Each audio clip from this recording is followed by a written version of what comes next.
김경수 목사의 쉴만한 물가.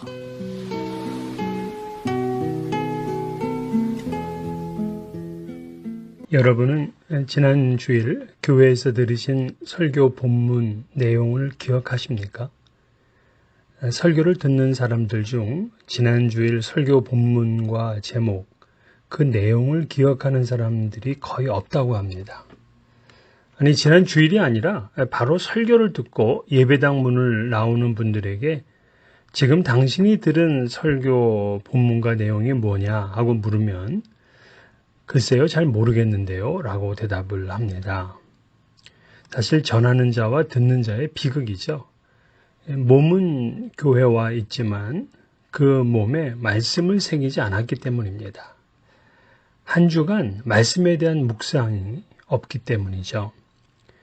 그런데 제가 한 번은 은퇴하신 분들을 신방하면서 깜짝 놀란 적이 있습니다. 두 분 다 남자 집사님이셨는데 한 분은 제가 설교했던 몇 개월간의 설교 제목을 모두 외우고 계셨습니다. 또 어떤 집사님은 그 전주일 설교를 말끔히 기억하고 계셨어요. 예배가 끝나면 어떤 선교회는 모임을 가지면서 그 주일 말씀을 되짚어보는 그런 풍성한 말씀의 뒤풀이가 벌어지기도 합니다. 또 어떤 분들은 새벽이 기다려진다고 합니다. 바로 새벽 기도회 때문이죠. 들은 말씀을 하루 종일 묵상하고 지내는데 너무나 좋다며 입이 한박 웃음이신 분이 있습니다. 사실 우리는 신앙생활의 시작은 바로 말씀의 시작이라고 할 수 있습니다. 우리의 신앙은 말씀을 듣고 읽고 실천하는 것입니다. 그래서 사도 요한은 이 예언의 말씀을 읽는 자와 듣는 자들과 그 가운데 기록한 것을 지키는 자들이 복이 있나니 라고 했습니다. 물론 설교를 듣고 읽는 것도 쉽지 않습니다. 김남준 목사님의 글을 보니까 이 예배 견디기라는 말을 쓰고 있습니다. 그러니까 성도들이 1시간 남짓한 예배를 드리면서 많이 힘들어한다는 거죠. 모든 약속을 뒤로하고 예배 시간을 맞추는 것도 힘든 일이지만 교회를 가더라도 기도도 지루하고 찬송도 힘이 듭니다. 그런데 이 예배 견디기의 극치가 설교 견디기라고 합니다. 쏟아지는 주름을 이기지 못하는 거죠. 자기의 다리를 꼬집고 별 상상을 다 해보아도 어쩔 수가 없습니다.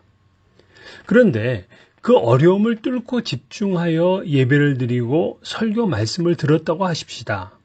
문제는 듣고 읽는 수준까지는 도달을 했는데 그것을 자신의 삶으로 승화시키는 것은 힘들다는 것입니다.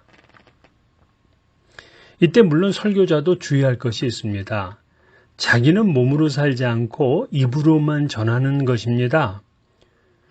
물론 설교자도 공사 중인 사람이라 아직 완성품은 아니지만 앞뒤가 다른 또 말과 행동은 결국 좋은 영향을 주지 못합니다. 그래서 전하는 자는 말씀을 전하면서도 동시에 그 말씀을 듣고 순종하는 자리에 서야 됩니다. 듣는 자도 같아요. 말씀을 듣고 변화가 일어나야 합니다. 변화가 없는 설교 청취는 시간이 지나면 지날수록 화석화된 신자로 만들기 때문에 예수를 처음 믿는 사람들보다 더 빈약하고 척박한 신앙생활을 하게 됩니다. 말씀을 듣고 순종하기보다는 오히려 평가하는 위치에 서는 분도 있습니다. 말씀에 되새김질이 없기에 그 신앙이 매너리즘에 빠져버립니다. 하지만 말씀을 듣고 변화의 물결을 일으키는 사람은 너무 행복해서 자기 혼자 그 기쁨을 견디기가 힘이 듭니다. 말씀을 듣는 수준에서 지키는 수준이 되면 좋아 죽을 만큼 행복합니다. 말씀으로 인해 행복한 우리 시카고 애청자들이 되시기를 기대합니다.